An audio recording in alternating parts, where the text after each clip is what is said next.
আমার পুতুলটা কি সুন্দর তাই না? ওর নাম দিয়েছি রানী। তোর তোর পুতুল খেলা আর শেষ হয় না। ওই দেখ, আকাশে কেমন মেঘ জমেছে, আজ ঝড় হতে পারে। সকাল সকাল ঝড় বৃষ্টির নাম মুখে আনবি না তো। এমনিতেই ঘরের চালের যা দশা, এক পশলা বৃষ্টি হলেই ঘরটা পুকুর হয়ে যায়। মা, চালটা কি এবারও ঠিক করা হবে না? রাতে শোয়ার সময় ফুটো দিয়ে চাঁদের আলো দেখা যায়। টাকা কোথায় পাবো? তোর বাবার রেখে যাওয়া সামান্য জমিটুকু চাষ করে যা পাই, তাতে তিনজনের দুবেলা খাবারই জোটে না। চাল সারাই করা তো বিলাসিতা। মা, আজ দুপুরে কি রান্না হবে? খুব খিদে পেয়েছে। ভাতের সাথে একটু আলু ভর্তা। চুপ করে থাক এখন, কাজ করতে দি, মাথায় হাজারটা চিন্তা। শুধু আলু ভর্তা? মা, যদি আজ অনেকগুলো আম পেতাম। কাঁচা আম দিয়ে তোমার হাতের ডাল খেতে কি যে মজা। আম পাবি কোথায়? আর যদি রতন চৌধুরীর বাগানের কথা মাথায় এনে থাকিস, তাহলে বলে দিচ্ছি ওই মুখও হবি না। লোকটার নজর সাপের মতো, একটা শুকনো পাতাও তার নজরে রায় না। আমি তো এমনি বললাম মা, তার বাগানের দিকে কে যায়? লোকটা তো একটা আমের জন্য মানুষকে লাঠি নিয়ে তাড়া করে। আচার চাচাকে সেবার কি মারটাই না মেরেছিল? চাচার ছোট ছেলেটা নাকি খেলার সময় বাগানে ঢুকে পড়েছিল।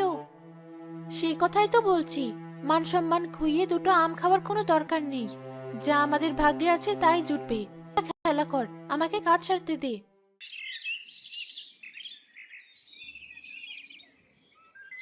বৃষ্টি, আজ একটা কিছু করতেই হবে। কি করবি?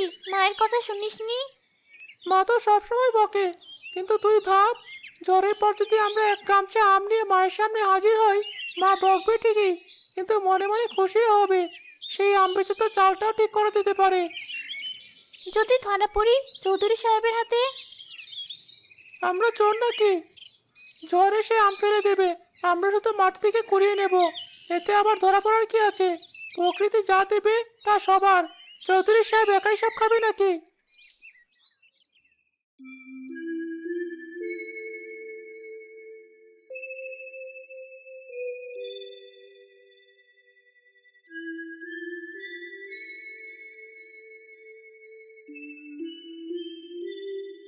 ভাই, দেখ দেখ, কি বড় বড় আম ঝুলে আছে। মনে হচ্ছে হাত বাড়ালেই পাওয়া যাবে।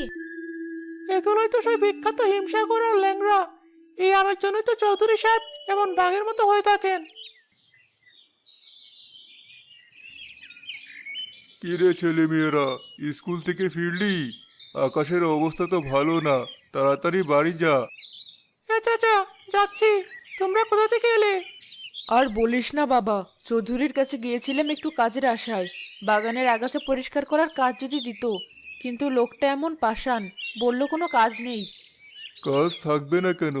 বাগানে এত কাজ।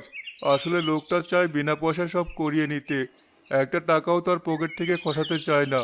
কাল রাতে নাকি স্বপ্ন দেখেছে তার গাছ থেকে দুটো আম চুরি হয়ে গেছে, তাই সকাল থেকে দুইজন পাহারাদার বেশি রেখেছে। স্বপ্নে দেখেছে বলে পাহারাদার রেখেছে? হ্যাঁ মা, ওই লোক পারে না এমন কোনো কাজ নেই। নিজের সন্তানের চেয়েও ওই আম গাছগুলোকে বেশি ভালোবাসে। তার ধারণা গ্রামের সবাই তার আম চুরি করার জন্য বসে আছে। কিন্তু জ্বর হলে তো আম পড়বেই চাচা, তখন কি হবে? তখন সে নিজের টর্চ লাইট আর লাঠি হাতে বাগান পাহারা দেয়, ঝরে পড়া আমগুলো যেন কেউ নিতে না পারে। সকালে সেগুলো হাটে পাঠিয়ে দেয়, একটা আমও কাউকে বিনে পয়সায় দেয় না।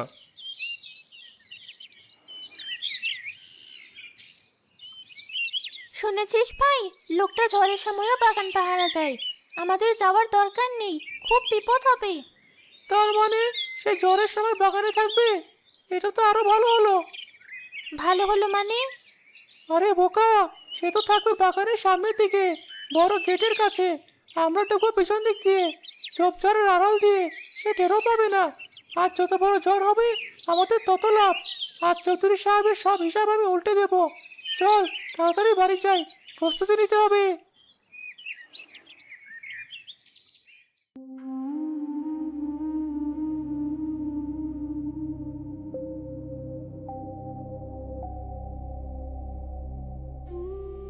কি ব্যাপার?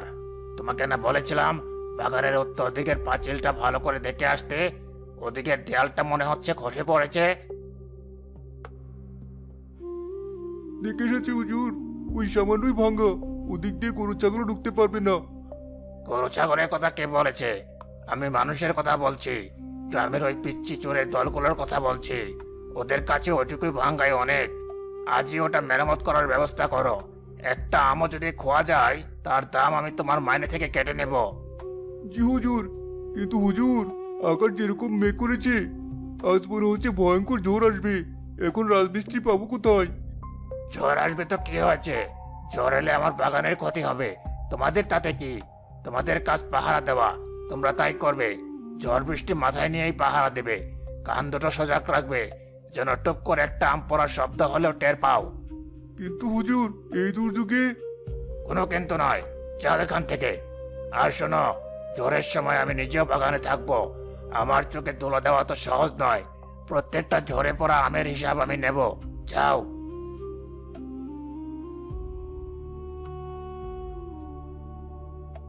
গতবার ঝড়ে প্রায় 100 খানেক আম নষ্ট হয়েছিল। এবার একটাও হতে দেওয়া যাবে না। এই আমগুলো আমার লক্ষ্মী। এগুলো বেচে যা টাকা আসবে তাই দিয়ে শহরের জমিটা কেনার বায়না করতে হবে।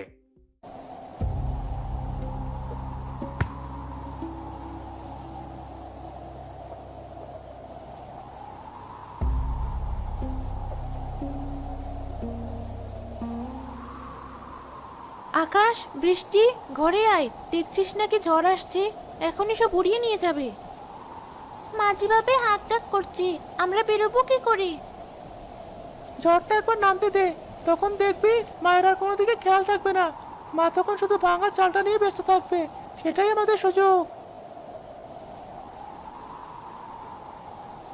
কানের কাছে কি এত ফুসুর ফাসুর করছিস তোরা? আমি কিন্তু সব বুঝতে পারছি। আর যদি আমার কথার অবাধ্য হয়েছিস, তাহলে তোদের কপালে দুঃখ আছে। না মা, আমরা কোথাও যাব না। বৃষ্টি তো ঝড়কে খুব ভয় পায়। আমরা তোমার পাশেই বসে থাকবো। হ্যাঁ মা, আমরা একদম ভালো ছেলেমেয়ের মতো ঘরে থাকবো, তুমি চিন্তা করো না। থাকলেই ভালো। ঘরের দরজা জানালাগুলো ভালো করে আটকে দে। হারিকেনটা বের করে রাখ, এখনই আধার নেমে আসবে।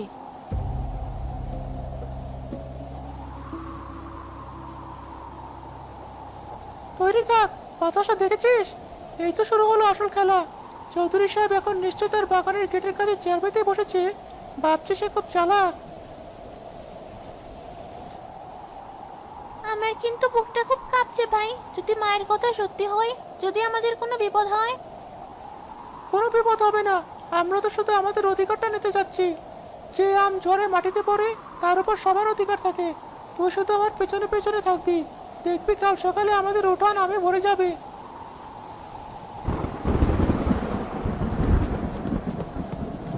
চল এবার, মা রান্না করে গেছে।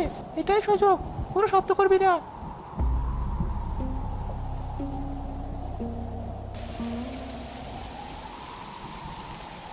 বৃষ্টি, আমার পাশে থাক, দূরে যাস না। ভাই, আমি কিছু দেখতে পাচ্ছি না। চিলের আঘাতে মাথা ফেটে যাচ্ছে। চলো ফিরে যাই। এখন ফিরে যাওয়ার কোনো উপায় নেই। একটু ধৈর্য ধর। ওই শোন, আম পড়ার শব্দ শুনতে পাচ্ছিস?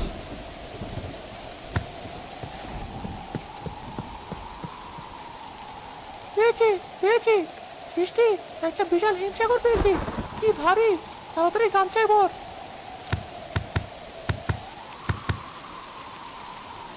আমিও পেয়েছি। ভাই, এখানে অনেক আম। আমাদের পায়ের নিচে শুধু আমার আম। তোর গামছা ভরেছে? আমারটা প্রায় ভরে গেছে। আর একটু নিলে আর বইতে পারবো না। আমারটাও। কিন্তু ভাই, আমার মনে হচ্ছে কেউ যেন এদিকে আসছে। আমার খুব ভয় করছে। ধুর, এই ঝড় বৃষ্টিতে কে আসবে? তোর মনের বল, তাড়াতাড়ি কর।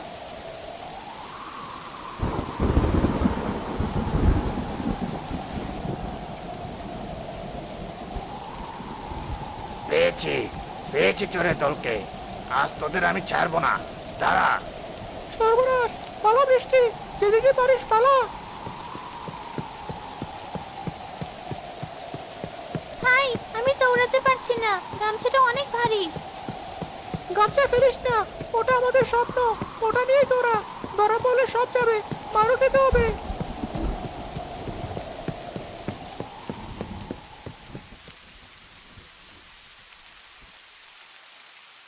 আহ, আহ, আহ, অল্প যেন বেঁচে গেছে। চৌধুরী সাহেব আমাদের ধরতে পারেনি। দেখলি আমার বুদ্ধি। হ্যাঁ ভাই, কি দৌড়টাই দিলাম, কিন্তু আমগুলো বাঁচাতে পেরেছি এটাই বড় কথা। মা দেখলে যে কি খুশি হবে।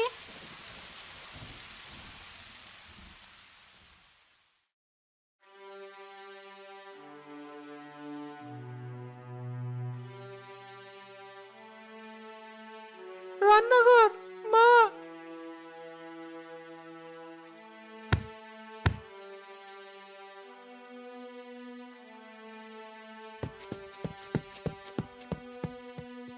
মা, সব আমাদের জন্য হয়েছে। আমরা তোমার কথা শুনিনি। আমরা যদি আম না কুড়াতে যেতাম তাহলে হয়তো চালটা উড়ে যেত না। তোদের দোষ নয় মা, এই চাল তো উড়বেই। এ তো আমার ভাগ্য। আমার ভাঙা কপালে সুখ শুইবে কেন? আমি আমি ওকে জোর করে নিয়ে গিয়েছিলাম মা। আমি বলেছিলাম আম বেচে আমরা চাল ঠিক করবো। আমি সব নষ্ট করে দিয়েছি। কি হবে আর এসব বলে? যা যাওয়ার তা তো চলেই গেছে। কাল সকালে তোদের মুখে কি তুলে দেবো সেই চিন্তাই তো আমি করতে পারছি না। চুলোই তো নেই।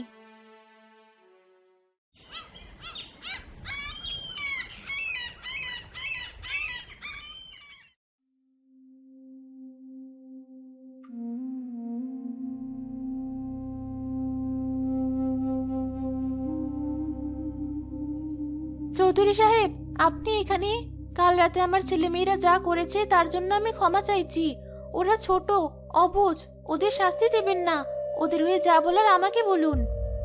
রতন চৌধুরী মিনার কথার কোনো